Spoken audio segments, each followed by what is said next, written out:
Hello everybody, welcome to anthropology optional dare series, daily anthropology writing and evaluation series. इसके अंदर मैं आपके answers को एवेल्युएट करता हूं, और अगर आप भी चाहते हैं कि मैं आपके आंसर्स को एवेल्युएट करूं तो आप इस नंबर के ऊपर भेज सकते हैं। And the evaluation they are free of cost, और मैं आपके आंसर्स को एवेल्युएट करूंगा। चलिए, so let's start with the first question. This question it was sent to me by one of the student. ठीक है, तो इसके अंदर बेसिकली जो सवाल पूछा गया था वो ये पूछा गया था, रेलिवेंस ऑफ कंप्लीमेंट्री फिलिएशन। ठीक है, कि कंप्लीमेंट्री फिलिएशन आज की दुनिया में या फिर सोसाइटी के अंदर या फिर किनशिप के अंदर ये रेलिवेंट क्यों है। ओके, सो इवेंचुअली जो आपका इंट्रोडक्शन है, it should reflect that understanding. So इन्होंने क्या लिखा है कि आपके पास कंप्लीमेंट्री फिलिएशन एक डिसेंट थ्योरिस्ट ने दिया था, अर्नेस्ट मेयर उनका, सॉरी आपके पास मेयर फोर्टिस उनका नाम था, और उन्होंने बताया कि ये जो है वो आपके पास it represents the association of individual with his or her kinsman. वैसे तो कंप्लीमेंट्री किन्समैन लिखना चाहिए था, लेकिन okay, this is decent enough. लेकिन इंट्रोडक्शन के अंदर रेलेवेंस वर्ड कहीं पे आया है क्या? रेलेवेंस वर्ड जो है वो रिफ्लेक्ट हुआ है? Obviously not. So rather than this, she और ही शुड हैव रिटन कि कंप्लीमेंट्री फिलिएशन जो है ये एक कंसेप्ट है जो कि मेयर फोर्टिस ने दिया है, और ये जो है वो आपको रेलिवेंस समझाता है। ठीक है, कि ये आपको जो है वो कंप्लीमेंट्री फिलिएशन की रेलिवेंस समझाता है, ये आपको रिलेशनशिप की रेलिवेंस समझाता है with his or her kinsman. फिर उसके बाद कंसेप्ट को समझाया गया कंप्लीमेंट्री फिलिएशन के, फिर उसके बाद रेलिवेंस की बात आई। सवाल क्या था? Relevance of complementary filiation. सवाल का जवाब अगले पेज के ऊपर मिल रहा है। This should not be the case. पहले पेज के ऊपर आपको जो कोर कंसेप्ट है वो दिखाई दे जाना चाहिए। ओके, तो स्टार्टिंग में ही आप जो है वो लिखोगे कि जो रेलिवेंस है इसका वो 3 पर्सपेक्टिव से स्टडी किया जाता है।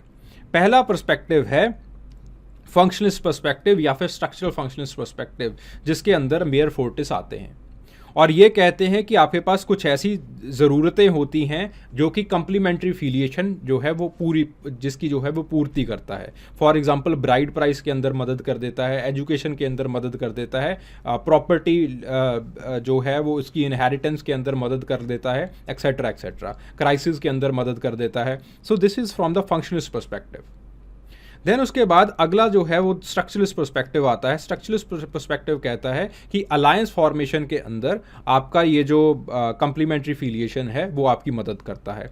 फिर उसके बाद तीसरा पर्सपेक्टिव आता है symbolic perspective of David Schneider. वो कहते हैं कि जो लव का सिंबल है, जो कि फैमिली को बनाता है, जो किनशिप को बनाता है, वो जो सिंबल है it is inherited from the complementary filiation. तो it is as simple as that. इन चीज़ों को जो है वो आपको लिखना था, और फंक्शनलिस्ट पर्सपेक्टिव के नीचे you could have written a case study. ठीक है, कोई भी आप केस स्टडी लिख सकते थे।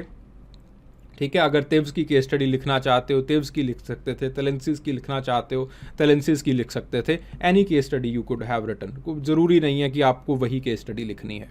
ठीक है, फिर उसके बाद जो है वो स्ट्रक्चरलिस्ट पर्सपेक्टिव के अंदर बोर्नियो इंडियंस की केस स्टडी लिख सकते थे। ठीक है, बोर्नियो इंडियंस की केस स्टडी लिख दो, या फिर जो और कुछ ट्राइब्स जो है वो स्टडी की हैं उनकी केस स्टडी लिख सकते थे। सिंबॉलिक पर्सपेक्टिव के अंदर जो है वो आपके पास डेविड श्नाइडर ने जो अमेरिकन किनशिप, अमेरिकन ब्लैक्स के अंदर जो किनशिप स्टडीज़ की थी उनकी केस स्टडी लिख सकते थे।